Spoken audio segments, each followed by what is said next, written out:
Bismillahirrahmanirrahim. Assalamualaikum warahmatullahi wabarakatuh. Terima kasih banyak Bapak Ibu sudah mampir dan melihat video ini. Pada video kali ini, saya akan mencoba menyampaikan aksi nyata topik 3 terkait dengan sosialisasi profil pelajar Pancasila. Pada kesempatan yang berbahagia ini, perkenalkan, nama saya Bapak Mashuri, asal dari SMP Negeri 1 Banjarsari, Lebak, Banten. Dan di video kali ini juga saya akan coba sharing terkait sosialisasi profil pelajar Pancasila pada murid. Di dalam materi kali ini, nanti kita akan bahas bagaimana latar belakang profil pelajar Pancasila, apa saja dimensi profil pelajar Pancasila, dan perilaku yang diharapkan muncul pada murid setelah menerapkan profil pelajar Pancasila dalam pembelajaran. Langsung saja sahabatku semua, mari kita simak dulu apa sebenarnya yang melatar belakangi profil pelajar Pancasila. Nah, kita harus simak terlebih dahulu visi dari Kemendikbudristek tahun 2020 sampai tahun 2024, di mana Kementerian Pendidikan, Kebudayaan, Riset dan Teknologi mendukung visi dan misi Presiden untuk mewujudkan Indonesia maju yang berdaulat, mandiri, dan berkepribadian melalui terciptanya pelajar Pancasila yang bernalar kritis, kreatif, mandiri, beriman, bertakwa kepada Tuhan Yang Maha Esa, dan berakhlak mulia, bergotong royong, dan berkebinekaan global. Sejalan dengan perwujudan visi dan misi Presiden tersebut, Kemendikbudristek sesuai dengan tugas dan kewenangannya berkomitmen untuk menciptakan pelajar Pancasila. Nah, sekarang apa itu pelajar Pancasila? Pelajar, mari kita simak bersama. Pelajar Pancasila adalah perwujudan pelajar Indonesia sebagai pelajar sepanjang hayat yang memiliki kompetensi global dan berperilaku sesuai dengan nilai-nilai Pancasila. Dengan 6 ciri utama: beriman, bertakwa kepada Tuhan Yang Maha Esa, dan berakhlak mulia, berkebinekaan global, bergotong royong, mandiri, bernalar kritis, dan kreatif. Selanjutnya, mari kita simak ke-6 dimensi profil pelajar Pancasila tersebut. Kita bisa melihat ke-6 dimensi tersebut yang sudah disebutkan. Yang pertama, beriman, bertakwa kepada Tuhan Yang Maha Esa, dan berakhlak mulia. Kedua, berkebinekaan global. Ketiga, bergotong royong. Keempat, kreatif. Kelima, bernalar kritis. Dan keenam, mandiri. Mari kita coba bedah satu persatu.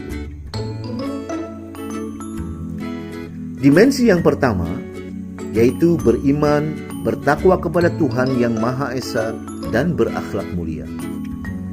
Pelajar Indonesia yang berakhlak mulia adalah pelajar yang berakhlak dalam hubungannya dengan Tuhan Yang Maha Esa.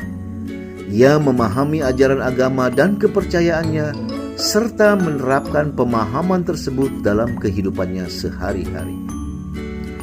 Elemen kunci beriman, bertakwa kepada Tuhan Yang Maha Esa, dan berakhlak mulia adalah sebagai berikut. 1. Akhlak beragama. Kedua, akhlak pribadi. Ketiga, akhlak kepada manusia. Keempat, akhlak kepada alam. Dan kelima, akhlak bernegara.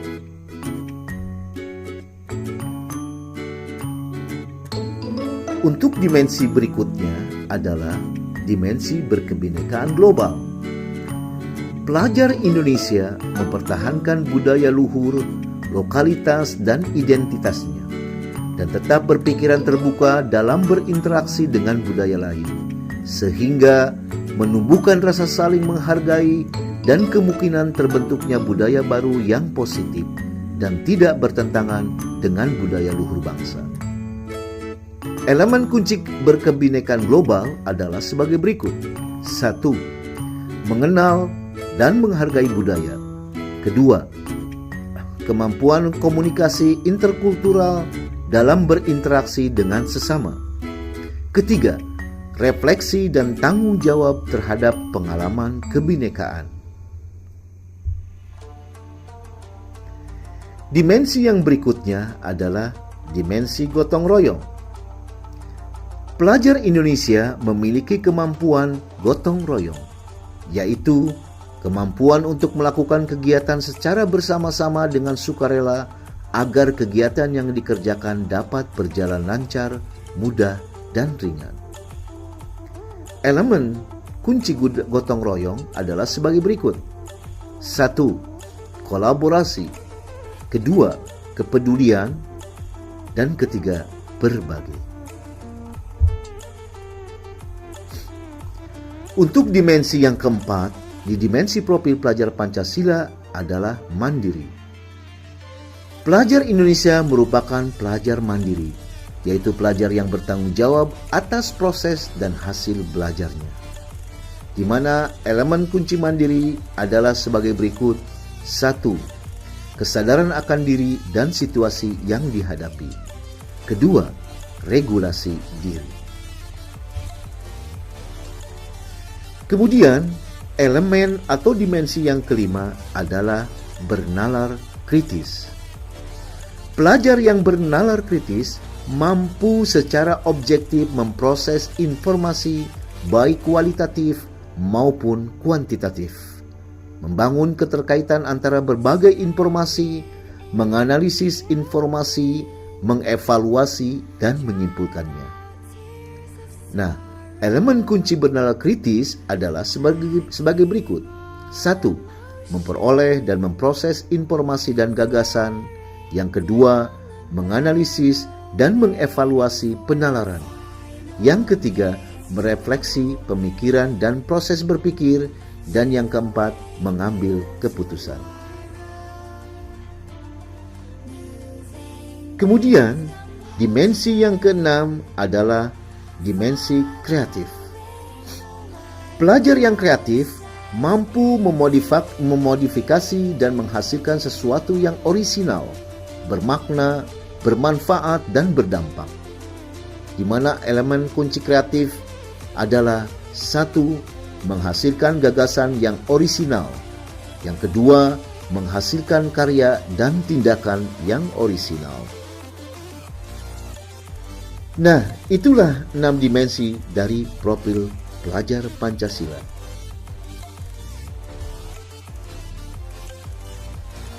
Bagaimana kita sebagai guru untuk menilai atau memantau perkembangan dimensi-dimensi tersebut? Sebagai contoh di sini, alur perkembangan dimensi bergotong royong. Di antaranya ada salah satu elemen kuncinya adalah elemen kolaborasi. Nah, setiap elemen ini mempunyai beberapa sub-elemen di dalamnya. Contoh, jika saja siswa kita ada di kelas 7, berarti siswa kita ada di fase D. Ini untuk jenjang SMP.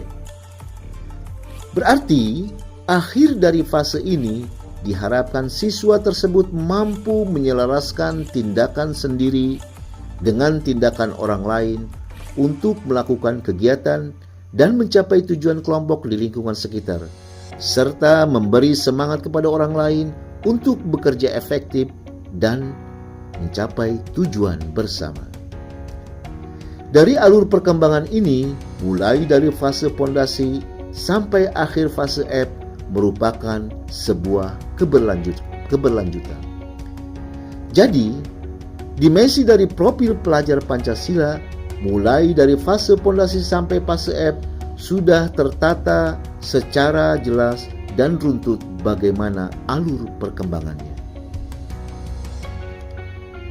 Selanjutnya, apa yang harus kita lakukan sebagai guru untuk membangun profil pelajar Pancasila secara konsisten dalam diri siswa, di mana siswa dengan pengalaman belajar yang siswa terima setiap harinya di sekolah. Nah, apa sih yang harus kita lakukan atau apa yang harus dilakukan oleh guru. Rancanglah pembelajaran yang berpusat pada murid atau student-centered learning, kontekstual dan sesuai dengan keadaan dan kebutuhan murid. Kemudian, identifikasi dimensi profil pelajar Pancasila yang bisa dikembangkan. Nah, untuk lengkapnya referensi Bapak Ibu atau teman-teman sekalian bisa mengakses di https://litbang.kemdikbud.go.id.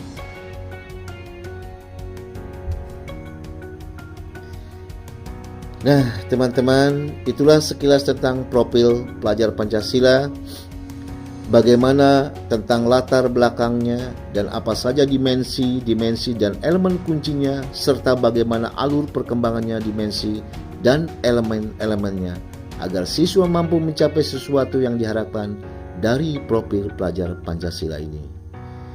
Demikian kawan-kawan, presentasi yang bisa saya sampaikan. Semoga bermanfaat dan terima kasih banyak sudah menonton dan menyimak videonya. Mohon maaf atas segala kekurangan. Akhirul kalam. Wassalamualaikum warahmatullahi wabarakatuh.